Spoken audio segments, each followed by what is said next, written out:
Grace Mirabella's death was reported by the New York Times, with the news coming from her stepson Anthony Kahan.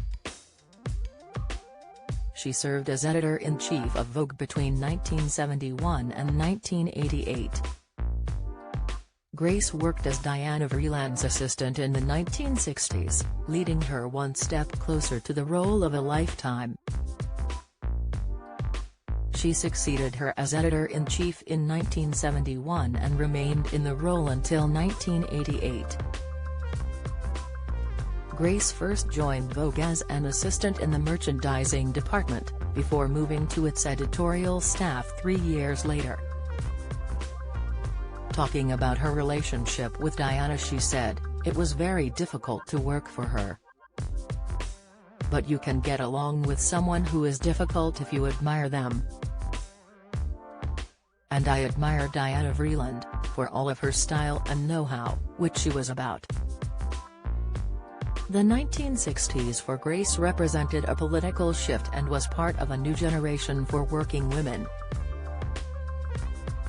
Grace believed at this time there was an army of women entering the workplace who needed clothes that helped them to progress up the career ladder.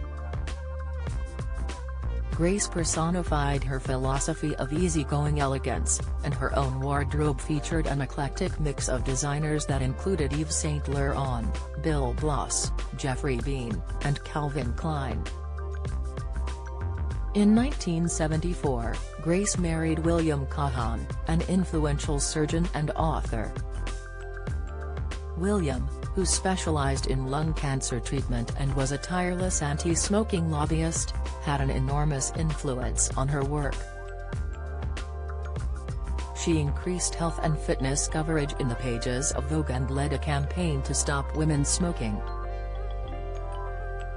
During Grace's tenure, Vogue became a powerhouse, and its circulation climbed from 400,000 in 1971 to an unrivaled 1.2 million.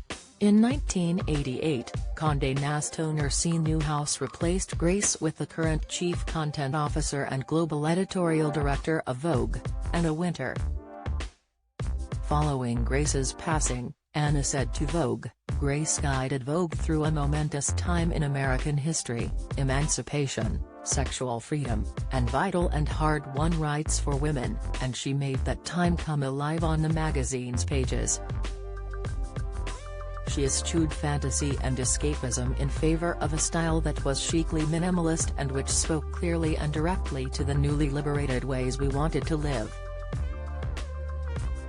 She always exemplified the best of America in her vision and values, and she changed Vogue in ways which still resonate, and which we are profoundly thankful for, today. Soon after departing from Vogue, Grace launched her own magazine titled Mirabella under Rupert Murdoch's company.